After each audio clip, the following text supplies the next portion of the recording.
The BGCSE English exam consists of 4 papers. 3 are mandatory and 1 is optional. All papers require that you respond using standard English rather than Bahamian dialect. Paper 1 is continuous writing, and it asks you to select a topic and write an essay of about 500 words using a particular writing style. Papers 2, 3, and 4 are all comprehension papers, which provide you with at least 1 passage to either read or listen to, followed by 4 to 12 questions which you're expected to answer based on the passage. Let's talk in a little more detail about paper 1, continuous writing. This is a mandatory paper lasting 1 hour and 10 minutes. It accounts for 40% of the total marks in the core paper. It's marked out of 40 using a holistic grading scheme.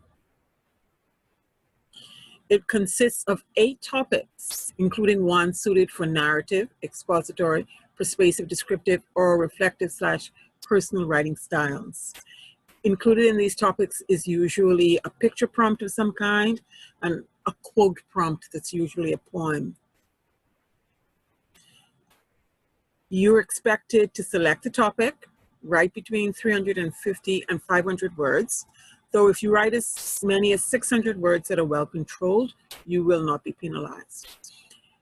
You're expected to develop your topic in a logical, well-structured way, to use appropriate style, including vocabulary and punctuation, to use accurate language, that means correct sentence and other grammatical structures, correct spelling, and correct punctuation.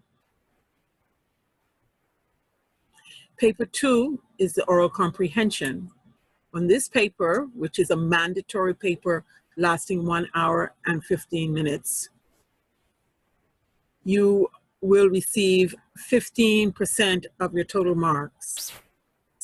It is marked out of 30 and then divided by 2 to fit into the 100% total of the core papers.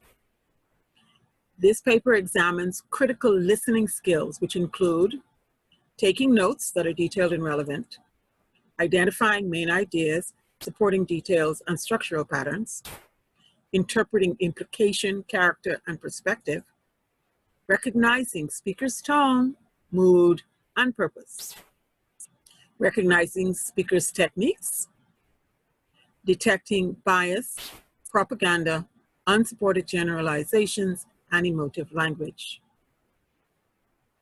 Paper 3 is a reading comprehension and directed writing paper. This is the core level paper. It is a mandatory paper which lasts 2 hours and 10 minutes, and it accounts for 45% of the total marks. This added with papers 1 and 2 will give you 100% of the total marks on the mandatory or core papers.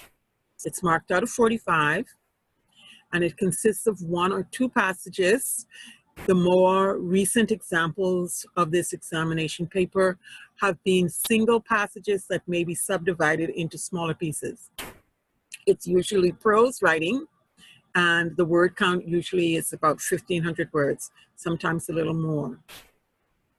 Question formats include multiple choice, short answers, structured answers, and directed writing. And the skills assessed include understanding stated and implied meanings, analyzing, evaluating, and forming opinions based on the passage, synthesizing or using the provided information in new ways. Paper 4, the extended reading comprehension and directed writing, is the only optional paper. This paper is open only upon recommendation by teachers. It lasts the same 2 hours and 10 minutes as the reading comprehension paper 3, and it is marked out of a variable number from 45 to 60, depending on the structure of the questions that are being asked. It consists of 2 more challenging passages totaling about 2,000 words, along with 4 essay-style questions. Skills examined include higher order interpretation, analysis, summary, evaluation, and synthesis. Evaluation of writer's style and commenting on the impact of the writer's style.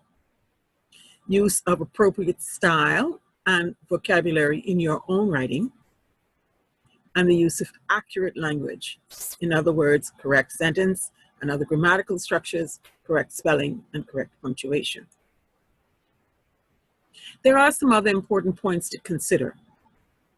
First of all, paper 2 is considered a practical paper and is therefore taken before papers 1, 3, and 4.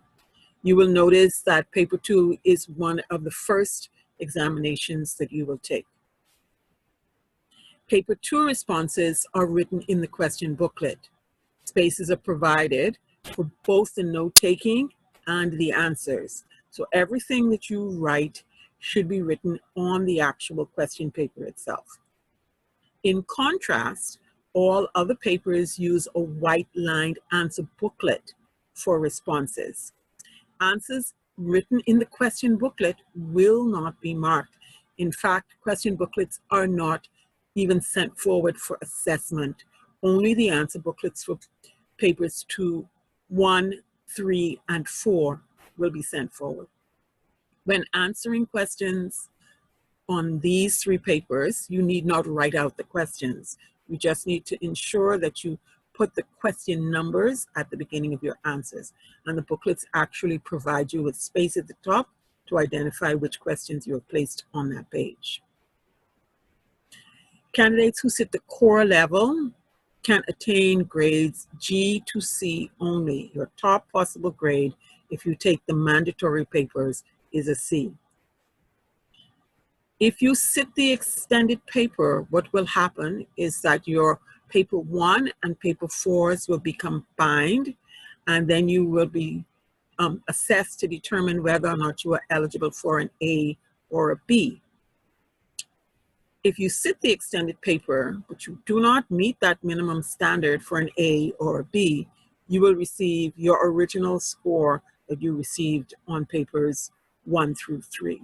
So you will get a C, D, E, F, or G. Thanks for watching.